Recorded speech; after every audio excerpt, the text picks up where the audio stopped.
In today's video, I'm going to teach you how to connect Shopify to QuickBooks. If you want your store activity and accounting tools to work more smoothly together, connecting these two platforms is a great place to start.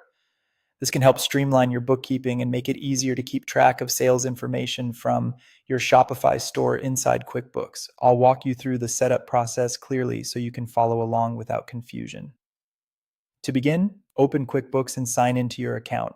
Once you're on the main QuickBooks dashboard, look for the Integrations section.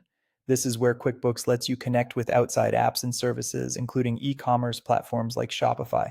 After you click on Integrations, select Explore Integrations. This will take you to the QuickBooks app marketplace, where you can browse and search for available connections. If you don't immediately see what you need, don't worry. The search tool makes this quick. In the search bar, type Shopify.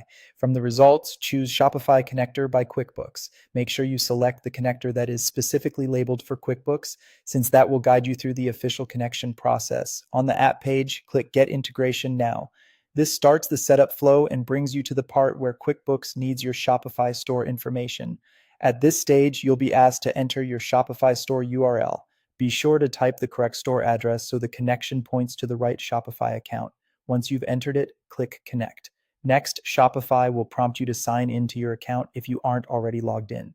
After signing in, you'll be asked to authorize QuickBooks to access your store's data. This is the permission step that allows the integration to work properly, so review the access request and approve it to continue.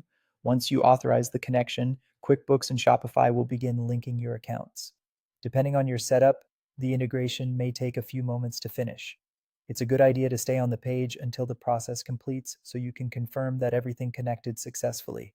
If you run into any issues, double check that your store URL was entered correctly and that you're signing into the correct Shopify account. Small mistakes here can prevent the integration from going through, and that's it. You've now connected Shopify to QuickBooks. After this, you can move on to reviewing your integration settings inside QuickBooks to make sure everything is working the way you want. Thanks for watching, and I'll see